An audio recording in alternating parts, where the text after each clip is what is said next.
હવે આપણે વાત કરવી છે આજે કે એક બાપ અને દીકરીના પ્રેમની, બાપે આપેલા દીકરીને કરિયાવરની, અને એ વાત છે જુનાગઢ તાબાનું એક નાનકડું એવું ચાપૈડા ગામ.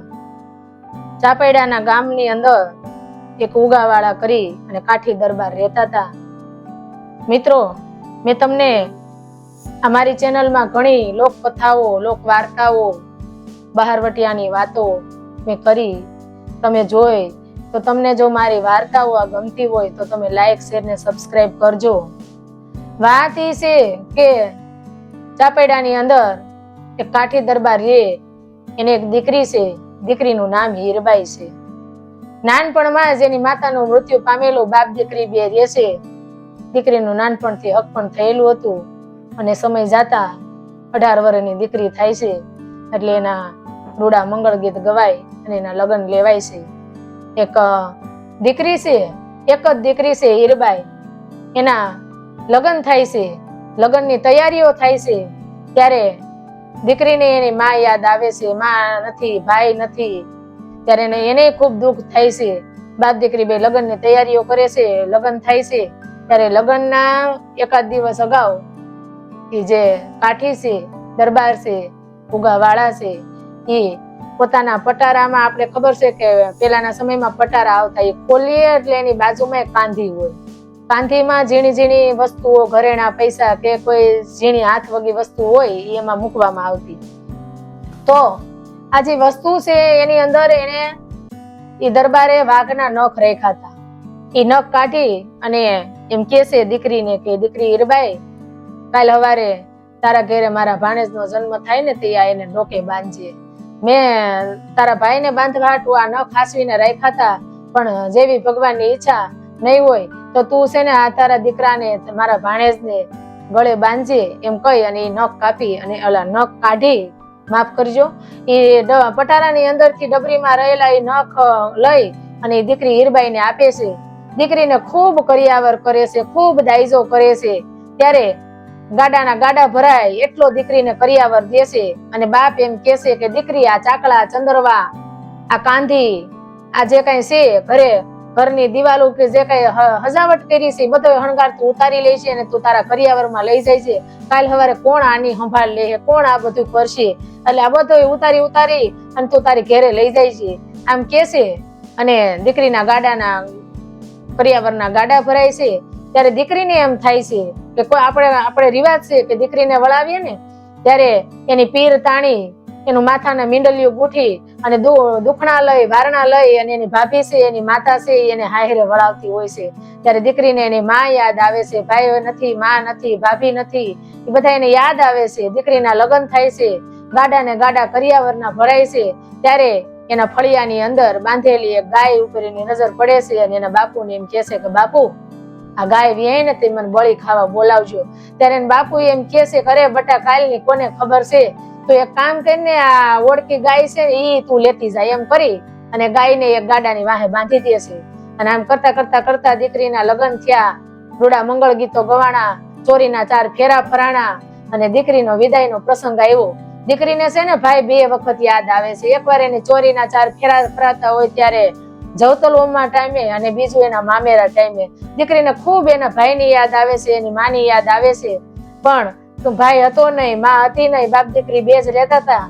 અને એમ કરતા લગ્નની વિધિ પતે છે અને દીકરીને વિદાયનો ટાઈમ આવે છે, વિદાયનો સમય થાય છે અને દીકરી વિદાય લે છે. બાપ એને વિદાય આપે છે અને આખી જાન છે એના વેલડું છે દીકરીનું, આગળ વરરાજો ઘોડા ઉપર છે, દીકરી વેલડામાં છે, વાહે કરિયાવરના 10, 12, 11 ગાડા છે અને આખું આ નીકળે છે ચાપૈડાના પાદરની અંદર. ચાપૈડાના પાદરની અંદર આ બધા નીકળ્યા હતા. એના ભાયા તો છે પાદરમાં ચોરા ઉપર બેઠેલા એમ કે છે કે દીકરીને ગાડા ભરીને કરિયાવર દેશે, દીકરો નથી અને અમે શું કઈ વાહે નથી ત્યાં એટલો બધો કરિયાવર દીધો, એટલો બધો કરિયાવર નો દેવાય એમ કરી અને એ વાંધો ઉઠાવે છે. પણ એ વાંધો ઉઠાવે ને એ પેલા દીકરી હીરબાઈ છે ને એ એમ કે છે, એવો શબ્દ બોલ્યા કે એને ભાઈ નથી. તો એના જે લગ્ન કર્યા હતા એનો પરણેતર હતો એને બોલાવીને એમ કેસે કે આલે કાઠી અહીંયા આવ અને એ પાસે આવ્યો.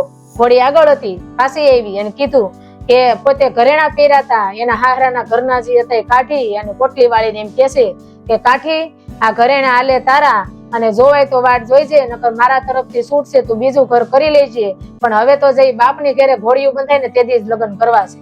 આમ કહી અને કરિયાવરના ગાડા પાછા આવે છે. સમય જાય છે. દીકરીની ઘેરે એ બાપની ઘેરે તો ઘણા ભેહું દુજાણા હતા. ત્યારે એ ગોવાળો ભેહું સારવા જાય અને દીકરી ઘરના કામ કરે. હીરબાઈ ભેહું દોવે, એક ભેંનું દૂધ બીજી ભેંને પાય, બીજીનું ત્રીજીને પાય, ત્રીજીનું ચોથીને પાય. આમ કરતા કરતા કરતા કરતા હાથમી ભેંનું દૂધ દોય, એને ઉકાળી એમાં એલસી નાખી અને દૂધના કઢા કરી કરીને મીંડી એના બાપને પાવા.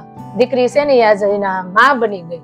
અને આમથી તમે જોવો કે જુવાન દીકરી થાય ને એટલે બાપની એટલી કાળજી રે, જેમ એક માં હોય એના દીકરાની લે ને એટલી આ દીકરી એના બાપને દૂધ મીંડી પાવા અને મીંડી એની કાળજી લેવા. એમ કરતા કરતા કરતા બાપ તો જુવાન જેવો મીંડો લાગવા અને એક કાઠિયાણી એના લગ્ન કરે છે. એના બાપના લગ્ન કરાવડાવે છે એ દીકરી હીરબાઈ. અને સમય જાતા વર દોઢ વરના અંતે એક દીકરાનો જન્મ થાય છે. 2-3 વર્ષ જાતા બીજા દીકરાનો જન્મ થાય છે. અને દેવના ચક્કર જેવા 2 દીકરાઓ તેથી એની ઘેરે પારણામાં ઝૂલતા હતા. અને તેથી દીકરી એમ કે છે, એને હમાસર મોકલાવે છે કાઠીને. કાઠીએ પણ બીજા લગ્ન નહોતા કર્યા. હીરબાઈ જેની હારે પરણી હતી, કાઠીએ બીજા લગ્ન નહોતા કર્યા, બીજે ક્યાંય લગ્ન નહોતા કર્યા. અને કાઠીને હમાસર મોકલાવે છે કે હવે તું તારી જાન લઈને આવજે. અને ત્યારે જાન લઈને આવે છે. આમ જોવો તો આગે આગે ધૂળની ડમરીઓ ઉડે છે. અને હીરબાઈને ખબર પડી જાય છે કે કાઠી આવ્યો છે. ત્યારે એના બાપને હીરબાઈ એમ કે છે કે આજે તો ઘરમાં એક તૂટેલી કાટેલી ખીલી નથી રહેવા દેવી, એક ખીતીએ નથી રહેવા દેવી. એમ કહી અને આ ભાઈઓના ભાગમાં હશે તો તમે બીજી વસાઈ લેજો. અને જોવું છે કે આજે ચાપેડાના પાદરમાં મને કોણ મારા વેલડા પાછા વાળે છે, કોણ મારા કરિયાવરના ગાડા પાછા વાળે છે. આમ આ દીકરીના વળામણા થાય છે. એની ઘેરે એની માતા છે, 2 પારણિયામાં ભાઈઓ ઝૂલે છે, દેવના ચક્કર જેવા 2 ભાઈઓ છે. ત્યારે દીકરીના કરિયાવરના પાછા ગાડા ભરાણા અને દીકરીનું વેલડું કરિયાવરના ગાડા એ ચાપેડા ગામના પાદરમાંથી નીકળ્યા. તો એના ભાયાતો, એના કાકાઓ, એના ભાઈઓ હતા એ બધા જોતા રહેશે. અને આવી રીતે દીકરી એની હાહેરે જાય છે. તમે વિચાર કરો કે એક હીરબાઈ દીકરી કે એનામાં કેટલી ત્યાગ, સમર્પણ, તમે એની ભાવના જોવો. અને આમે તમે જોવો કે જ્યારે ધર્મને કોઈ પણ વાત, કોઈ પણ વસ્તુ, પરિસ્થિતિ જ્યારે મુશ્કેલીમાં મુકાણી છે ને ત્યારે આ દેશની સ્ત્રીઓએ, આ દેશની દીકરીઓએ જ એમાંથી રસ્તો કાઢ્યો છે, એમાંથી રસ્તો બતાવ્યો છે. અને આવી રીતે એ દીકરી હીરબાઈ છે એ એની સાસરે જાય છે. આ વાત હતી જુનાગઢ જિલ્લાના ચાપેડા ગામની.